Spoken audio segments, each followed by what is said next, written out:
On today's episode of Locked On 76ers, the Philadelphia 76ers winning streak snapped at 8, lost to the Wizards. Keith and I will break down what went wrong in the game. We'll do that next right here at Locked On 76ers. You are Locked On 76ers, your daily Philadelphia 76ers podcast. Part of the Locked On Podcast Network, your team every day.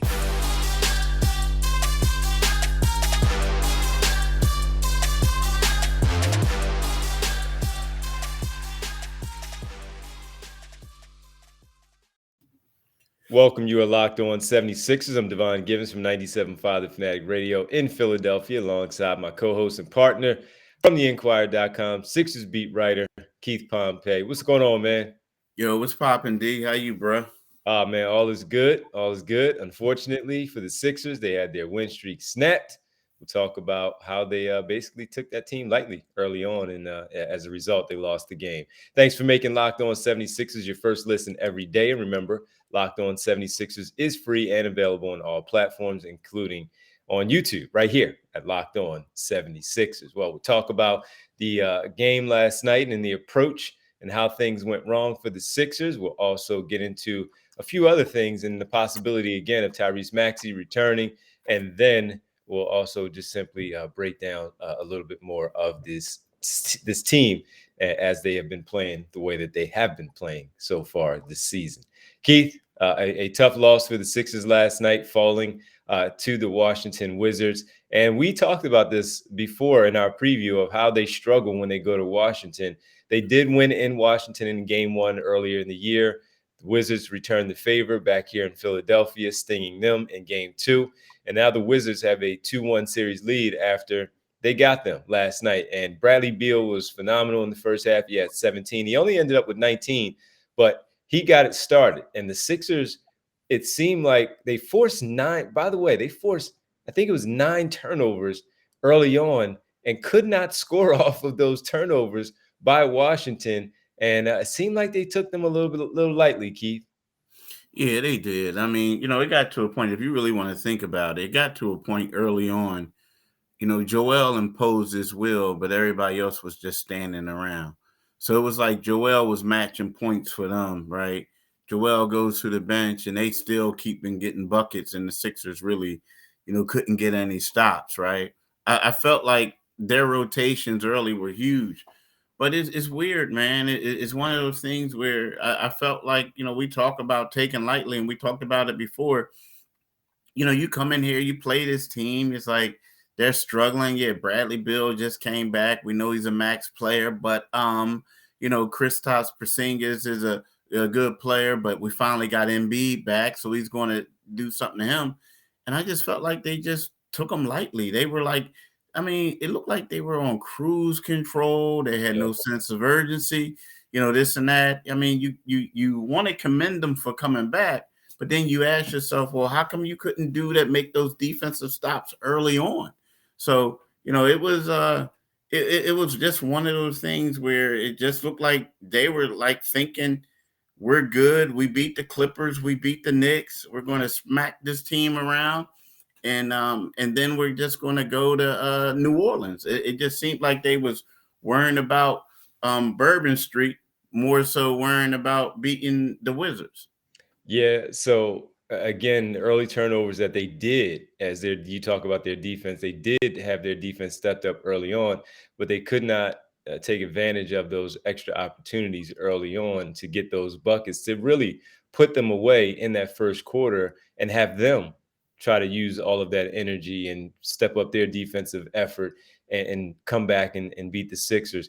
There was one play, Keith, in the third quarter. The score was 90-85. And Daniel House came down the floor. And sometimes he's a little out of control, that going too fast and not really being able to stop. So he's going down the floor. He's going for a layup attempt. And he's going into a lot of traffic in the paint. It's like 3 guys in there. So as he's going in there, he misses the pass that he's trying to dump off to Montrezl Harrell. I know what he was doing, but it was also one of those, what are you doing? And he tried to dump it off because that's not his game to do that and make that type of pass. off of leaving his feet and already basically under the basket where it just wasn't a good pass. So as a result, the ball's going the other way off the turnover. Corey Kispert is flaring out to his left. They find him on his left. Very good three-point shooter. Leads the team in three-point shooting over 40%. And he rises up for a three. Coming out of nowhere, at least on the television side, for me, you were in the building, is coming out of the screen from the left is Daniel House trying to make up for the bad play. And he tries to block it, fouls Corey Kispert. Kispert makes the shot, nails the free throw. And instead of the Sixers being down 3, they're now down 9. So a 6-point swing on that one play because, again, trying to do too much when, as you pointed out, taking them lightly and you don't put your foot on them early and jump on that team right away. Now it's basketball, so things happen, but you had to be smarter with those types of plays. Yeah, I mean, you have to be smarter, but that's who they are, dude. I mean, that's how they play. When you make shots, it looks good. When you don't make shots, it looks bad. But that's who they are, I mean, we like to say that when they have perfect ball movement and they do everything, it works.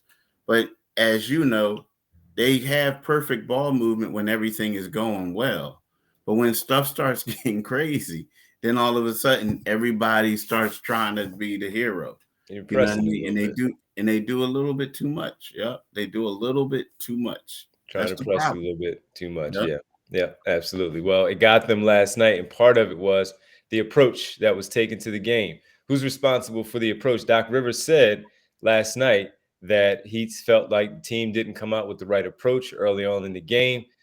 Typically, how does that stuff happen? We'll break it down a little bit here next, right here, Locked On 76ers, as we talk about, again, continue the Sixers and their loss to the Washington Wizards last night.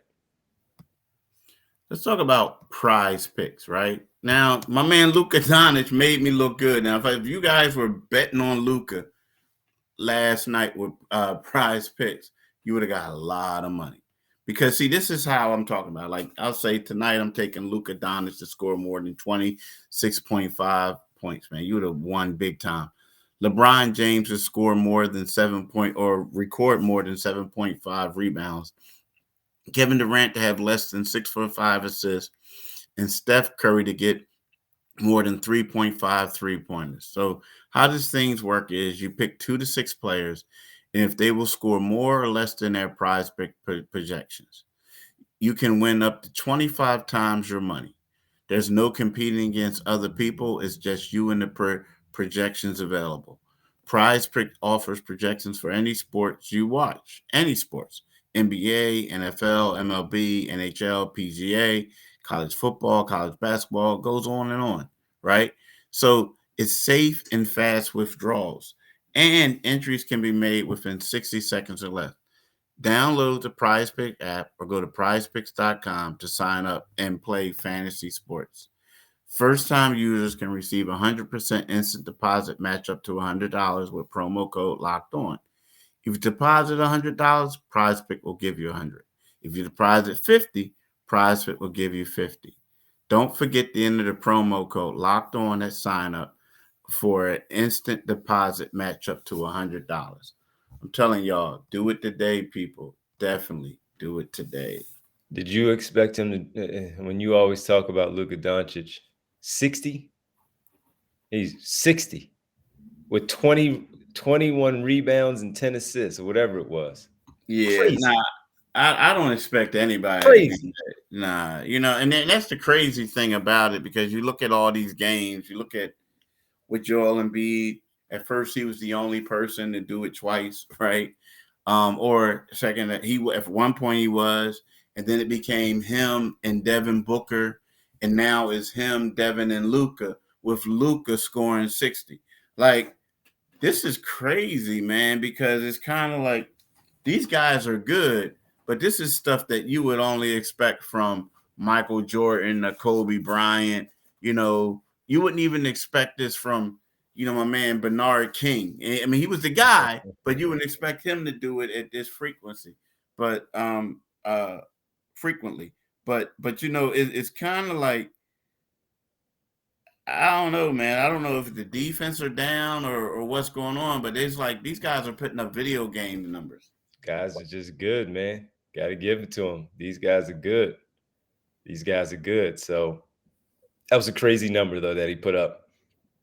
Big time, big time. And they took down the New York Knicks in that game on Tuesday night. All right, Keith, the approach. Doc Rivers said last night after the game that he felt like the team didn't have the right approach going in to the game. And I put that on the players because the coach puts together the game plan, the coaching staff do whatever, however they do their thing to have it go that way. We've seen it now for 3 consecutive games, Keith, where they've come out and they've gotten down big in both games against the Clippers and the Knicks, had to come back, and they did come out on the right side with the W, but it got them on Tuesday night. The approach was not there. And as you said, they took the team lightly.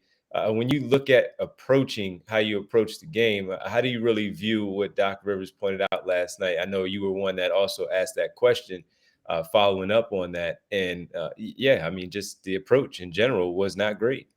I put it on everybody, the coaching staff too, Okay. because the reason being is because when you go into these games and everyone sees it, like every time they play one of these games, Doc is asked pregame every time, "Hey, this looks like a trap game. What's happening? Oh, Right. nah, we're ready. We don't care about who we're playing. We don't play the opponent. We're all about ourselves." And it finally bit them in the tail, right? And there's some other games where they had to battle back, right? So, the fact is, it's like there's a problem. And I know sometimes it's that confidence bravado, and you do blame it on the players. But at the same time, if everybody in the building, all the reporters can sense that it's coming. Heck, we even talked about it on our podcast that morning. So if everybody in the building know that it's coming, it comes a point in time like, yo, what y'all going to do to fix it? You know what I mean? Because it seems, and it's always the same way. Yes, we blame players, but it seems like the defense is lacking in the ball movement. Now, here's the problem. You're not making any stops, right? You're not making any stops. Towards the end, the second quarter, whatever. Matisse Thybulle has to play. Matisse, let me look and see how many minutes Matisse played. Matisse played 4 minutes and 52 seconds. Right. So, and that was in the first half because Bradley Beal started going off. Yeah, exactly. And it was early, like in that. And then so after that, it comes to a point where, you're looking at guys like George Niang shot 1 for 7. Daniel House was 1 for 3, stuff like that. DeAnthony Melton was 2 for 6. PJ Tucker was 0 for 1. Like it comes to a point where you got to make some adjustments. So again, I get it. They didn't come to play, but if you got somebody torching y'all on the other end, you got to play the defensive play. The top one of the top defensive players in the league, in my opinion. Yeah, well, it got them, as you said, on Tuesday, and even though they got off to that hot start, and it was wild because Kuzma wasn't doing anything. Beal slowed down, and it was really at that point Kristaps Porzingis started to score a little bit more, and they were getting contributions from others. Just key shots like the Corey Kispert play, that was one, and Monte Morris just playing a solid overall floor game. Yeah, they took that team lightly and got them. So the approach needs to be better, especially when you get ready for a team like the New Orleans Pelicans, who are right there at the top of the Western Conference. You have to stay on top of your game against this team because they will put you in. They will put you down quickly, and we've seen it in the past where the Pelicans have done just that to the Sixers. And they will face them on Friday in the first game of a back-to-back Saturday at Oklahoma City. When we come back, we'll talk about Tyrese Maxey a little bit, maybe coming back this weekend again, and also some struggles going on for a couple of the Sixers players right now. Even in the wins, guys are starting to, hit a little bit of a wall. We'll see. We'll talk about that when we get back right here on Locked On 76ers. let's talk about pride. Let's talk about not pride. So we already talked about them, man. Forget y'all. It's like, nah, just joking. Let's talk about Bet Online. Bet Online is your number one source for sports betting info, stats, news, and analysis. Get the latest odds and trends for every professional and amateur league out there, from pro football to college bowl season to basketball. We got it all at betonline.net. If you love sports podcasts, we can even find those on BetOnline as well. You're always the fastest and easiest way to get your betting info. Head to the website today or use your mobile device to learn more. BetOnline, where the game starts. And I'm telling y'all, definitely do it today, people. Definitely do it today. Absolutely. Make sure you guys do it today. And final segment for us here on Locked On 76ers. Keith Pompey, Devon Givens here with you. And sorry, so Keith, we're here. We saw Tyrese Maxey, as you talked about on the podcast the other day before the game on Tuesday morning, that he's going to be traveling with the team. He was there in Washington, D.C. I saw some video also of you putting up some video where he was getting some shots up in the pregame workout or the day off that they had, that he was getting some shots up there. So nothing has changed, right? It still looks like everything is cool. Doc Rivers also mentioned that he was scrimmaging a little or running a little bit with the team that trying to get the team that has to get their work in. He was a part of that group. Yeah, what happened is, so on Monday they had a low minute group. So what they do is they scrimmage, and what it is at the low minute guys and dudes from like JJ Redick, not JJ Redick, excuse me. He can help. TJ DeLeo, Reggie Redding, yeah. and stuff, people like that. They development guys. Player development guys. So they played with them. Now, the video that I showed was actually of him after shoot around, competing in the 3-point contest. So yeah, everything seems to be trending. The Sixers are really cautious. They don't want to ever give out a date, a definite, because then what happens is if you give out a definite and that person doesn't make it, then all of a sudden they're like, they got to talk about this guy having a setback. So what they tend to do is they always like, hey, he could return as early as, right. This and that, right? So I think that's what they're doing. So, right now, the Sixers are off today. What they typically have is their low minute guys. If they do it today, the low minute guys will work out. And then tomorrow they'll have practice and he'll be at the practice.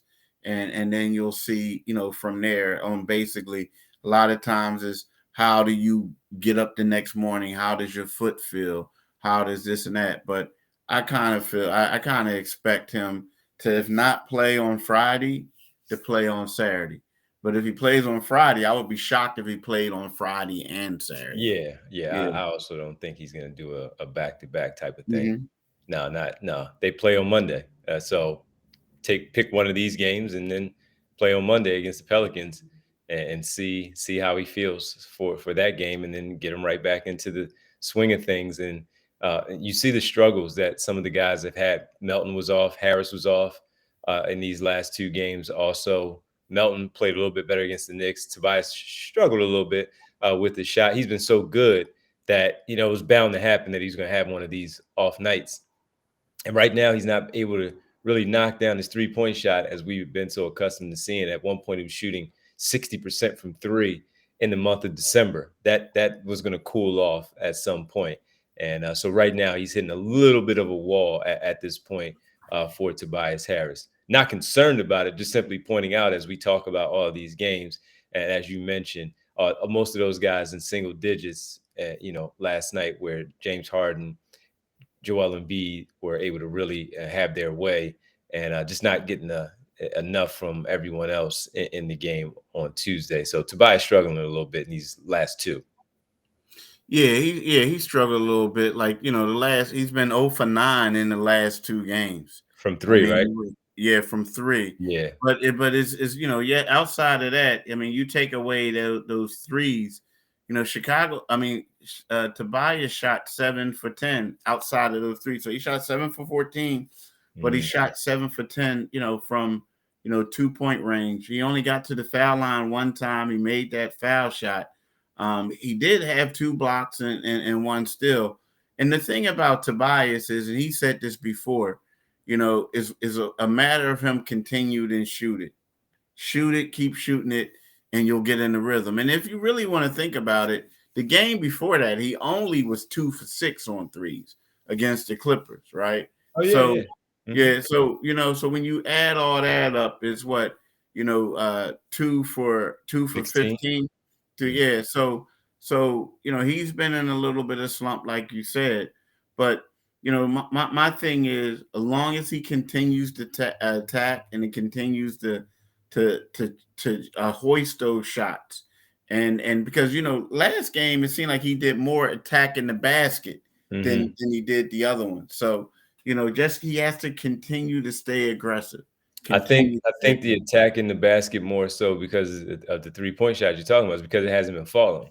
So he just wants to get those shots to go and then have that good feel when the ball swings to him back again on the perimeter so he can start to get back into a really good groove from beyond the 3-point line. So I'm not worried about it. It was just something that, of course, we got to highlight because he has been so hot from deep, from beyond and from beyond the 3-point line that he has cooled off a little bit. And I expect him to be able to get it back again. But those things that he has done throughout the month and even back into November where he was shooting so well, that has opened up the drive because now they have to close out on him harder when he's behind the 3-point line because he has shown that he can knock it down consistently. So see if he gets it back on Friday against the New Orleans Pelicans. I expect it to be that way.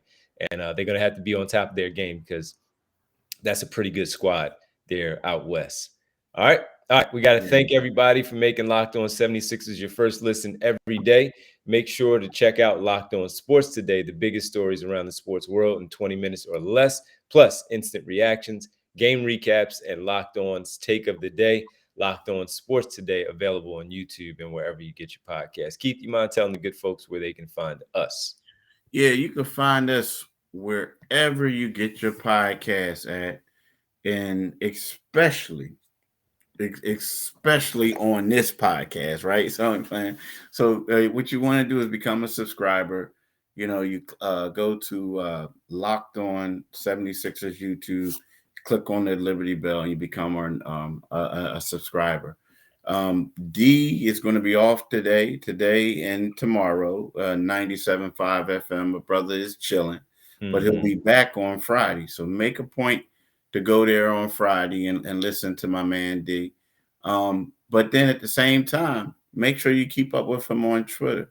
That's Devon G975. You can follow me on Pompey on Sixers, and you can follow me on the Philadelphia Inquirer. Now, like D, I won't be I won't be at the games this weekend in New Orleans or OKC.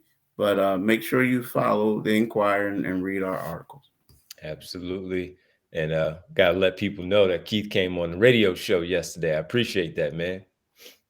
Yeah, anytime. Yeah, always good. And again, thanks for making Locked On 76ers your first listen today. Make sure you check out Locked On Sports Today for your second listen. Peter Bukowski brings you the biggest stories from around the sports world in 20 minutes. Get the analysis and opinions before anyone else with our local and national experts and insiders. That's Locked On Sports Today podcast, available on YouTube and wherever you get your podcast. Keith, enjoy your couple of days away from the team as we get ready for the new year. I'm sure you'll be ramping it back up then. And we will get back together tomorrow, though, to preview the game against the New Orleans Pelicans. Thanks, man. Same to you, bro. Peace. Appreciate it. Thank y'all.